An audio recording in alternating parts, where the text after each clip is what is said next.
السلام عليكم ورحمة الله وبركاته. ازيكم يا اصدقائي؟ يا رب كده تكونوا دايما بخير. النهاردة معاكم بوصفة اساسية لحلوياتنا الشرقية وهي السيرب، وهنعمل من السيرب دون 4 انواع باذن الله، وهقول لكم ازاي تتفادوا اي خطأ فيه، وازاي يطلع لونه ذهبي ولونه شفاف باللون ده عشان ما يأثرش على الوصفة وعلى لون الوصفة، وازاي ما يسكرش مننا.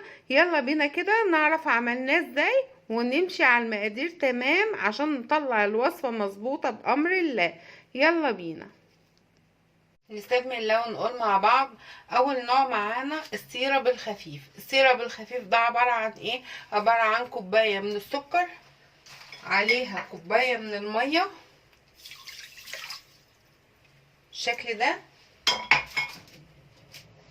اسيبهم كده لغاية لما يبدأ السكر ده يدوب ويغلي غلوة كده واحدة، وبعد كده نحط ملح الليمون. انا رفعته كده على النار وهستنى عليه يغلي غلوة واحدة.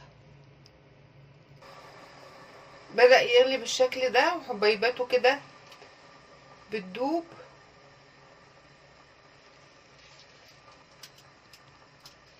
بالشكل ده حبيبات السكر اهي بدأت تدوب خالص. ماشي، انزل بايه؟ انزل بملح الليمون.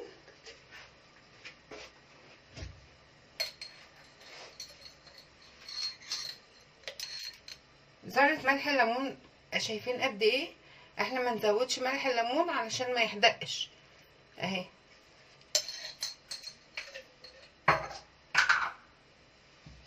ومعلقتين عسل الجلوكوز. شايفين معلقتين عسل الجلوكوز؟ زي ربع كوبايه اهو.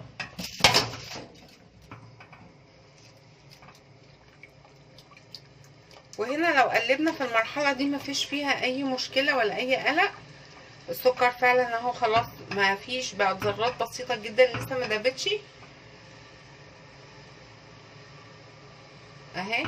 نار متوسطه، نار متوسطه، وهخليه كده لغايه لما العسل الجلوكوز يدوب والسكر كله يدوب 10 دقايق. نار متوسطه تميل كده للهاديه، ما تبقاش نار عاليه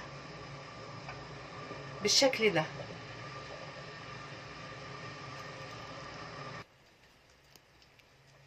شايفين الغليان هادي ازاي؟ لو احنا علينا النار هيتكثف وهيتقل معانا، لا احنا عاوزينه كده زي الميه. شايفين اهو ميه بتيجي تجمعيه على حرف كده الحله، بتلاقيه مش مجمع، تلاقيه واسع اهو. شايفين الحركه دي؟ بتجمعيه كده على حرف الحله بتلاقيه نزل مفتوح مش ملموم. تمام، يعني السيرب لما بنيجي نكبه كده على حرف الحله بتلاقيه وسع على الحله كلها، منزلش شريط. تمام، ده بتاع البسبوسه خفيف كده زي الميه اهو.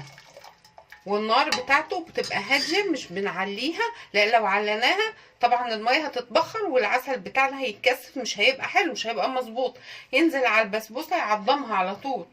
تمام، لازم يبقى خفيف كده ويكون سخن. ده العسل الخفيف، ده السيرب الخفيف. عسل الجلوكوز معانا حلو قوي، بيخلي السكر بتاعنا ما يكرملش، اللهم صل على النبي، ما يسكرش تاني. هو وملح الليمون بيحد نحرة السكر. لما بتيجي تاكلي الحاجة ومسقية بالسيرب ده ما بتبقاش حامية معاكي وحادة كده، لا بتبقى حلوة قوي اهو. نبتدي بقى في العسل التاني ان شاء الله. نيجي بقى للنوع التاني من السيرب وهو السيرب المتوسط. السيرب المتوسط معانا ايه؟ كوبايتين من السكر، كوبايه واحده من الميه،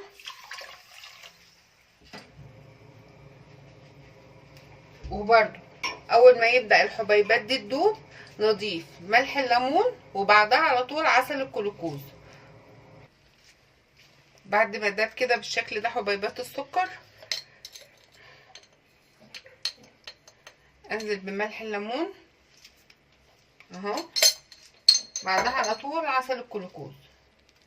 عسل الجلوكوز معانا هنا زاد، هنا نص كوبايه، والسكر كمان زاد، هنا كوبايتين سكر على كوبايه من الميه على نص كوبايه من عسل الجلوكوز، وادوب كده،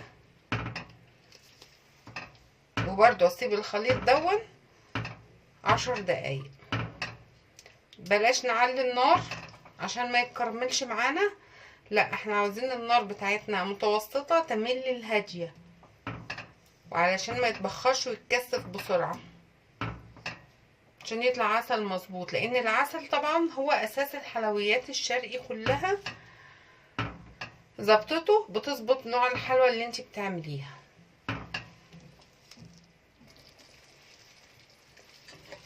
شايفين العسل بقى عامل ازاي، تقل ازاي؟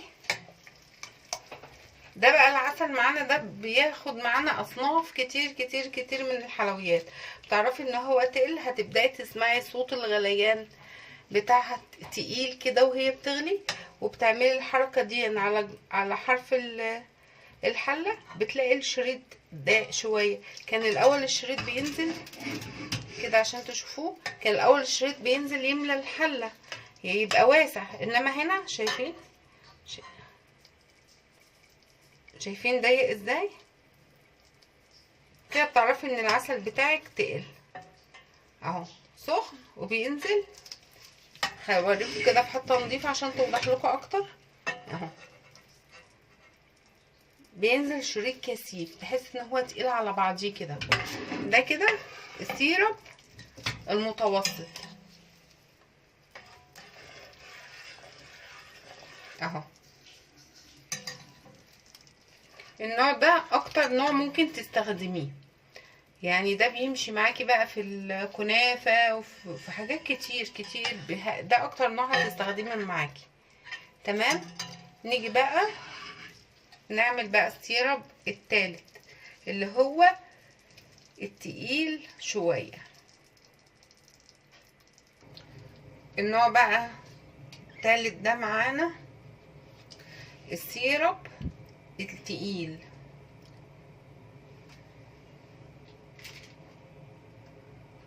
كوبايتين من السكر، كوبايه من الميه. هتقولوا طب ما هو المره اللي فاتت كوبايتين سكر وكوبايه ميه برضو. لا، هنا هنتقل بعسل الجلوكوز. هنا بدل نص كوبايه هتبقى معانا كوبايه من عسل الجلوكوز. والسيرب ده معانا حلو قوي في ايه؟ في بلح الشام، في الحاجات اللي احنا مش عاوزينها ما تطراش، عاوزينها تحتفظ بتماسكها، بتبقى حلوة قوي نوع السيرب ده. بتتقلي بعسل الجلوكوز. نفس الوضع بنحطه على النار برضو لغاية لما السكر ده يبدأ حبيباته تدوب. انزل بملح الليمون وكوباية عسل الجلوكوز. هنا معانا السيرب التقيل ده كوباية عسل جلوكوز. حبيباته دابت اهي، انزل برضو بملح الليمون وبعدها عسل الجلوكوز. هنا عسل الجلوكوز كان معايا تقيل قوي، انا علشان اقدر ان انا اتحكم واملى الكوبايه عملت ايه؟ حطيته تحت حمام بخار. يعني جبت بوله حطيت فيها عسل الجلوكوز وحطيته تحت حمام بخار عشان اعرف اعايره، عشان اقدر انزله. شايفين بقى لما حطيته تحت حمام بخار نزل ازاي؟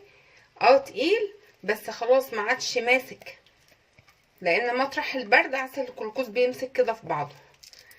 هنا بقى بنحط ايه؟ بنحط كوبايه كامله، كوبايه كامله. قلنا العسل ده معانا حلو قوي بقى في المقليات، ده حلو معانا في المقليات. بلح الشام بيخليه حلو قوي، ما بيضطرهوش بسرعه، بيظبطه ظبطه حلوه قوي. وبرضو اسيب 10 دقايق على النار دي تحت الهاديه.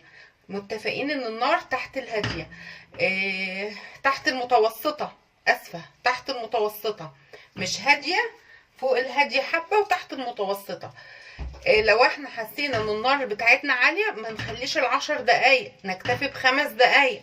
خلي بالنا من النقطه دي. بس انا بخليها نار كده هاديه نوعا ما، علشان العسل ما ياخدش لون، يفضل لونه فاتح زي ما هو، لونه شفاف زي ما هو. لو انت عليت النار بياخد غلي سريع ولونه بيغمق. لا احنا عاوزين نحافظ على لونه. تمام. في المرحلة دي قلنا لما نقلب كده مفيش اي مشكلة، ما نخافش ان هو هيتجمع حبيبات تاني او هيسكر، لا ما نخافش خالص. بعد مرور ال10 دقايق بنلاقيه اتكثف اكتر وتقل، برضو بنعمله الاختبار كده، بنلاقي الشريط نزل يتجمع اكتر. كل ما العسل يتقل كل ما الشريط اللي نازل متجمع اكتر. حتى النقط بتنزل ازاي يعني بصعوبة نوعا ما. ده احنا متفقين ان العسل ده معانا هيمشي في ايه؟ هيمشي لبلح الشام والمقليات عموما، عشان اي حاجة احنا مش عاوزينها تطرى نستخدم فيها العسل ده. تمام.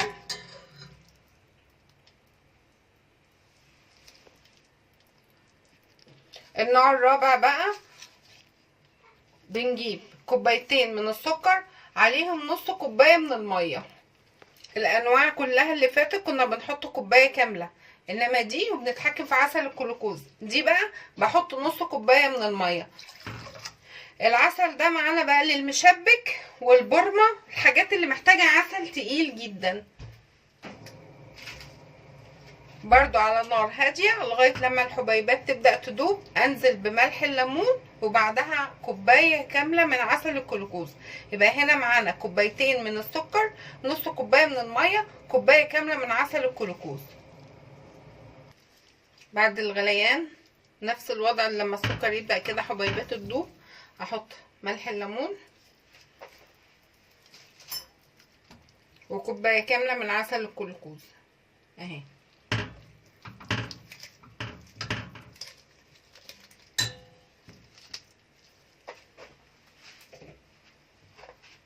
برضه اسيبه ل10 دقايق على نار هادية، ولو انا حسيت ان النار عالية معانا هم 5 دقايق بس انا بقول خليهم 10 دقايق نار هادية علشان ما تاخدش لون، عشان السيرب تاني بقول اهو ما ياخدش لون، يفضل لونه شفاف. ده النوع بقى الاخير بتاع البرمة وبتاع المشبك، بيبقى تقيل قوي ازاي، تلاقيه النقط كده تتجمع في الاخر وبتنزل بصعوبة اهو. طبعا هو التقل ده لما بيبرد بيبقى متماسك، وتقولي بقى نسقي بيه ازاي؟ لازم نسقي بيه وهو دافي، ما ينفعش وهو بارد تماما لان هو بيمسك، طبعا لازم يبقى دافي. تمام.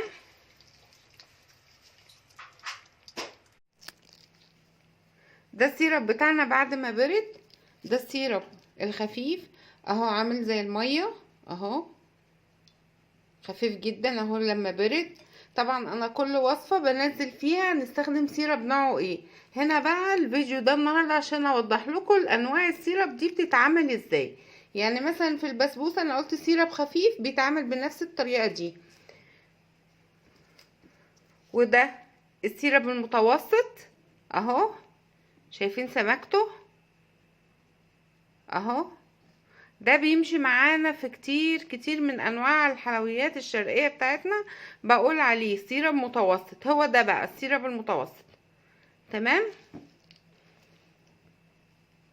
ده السيرب التقيل اتقل من المتوسط شوية، وده اللي هنحتاجه معانا في المقليات، بيمشي قوي مع بلح الشام عشان ما يطرهاش والمقليات. ده السيرب بقى التقيل جدا، ده علشان المشبك اهو، سمكته اهي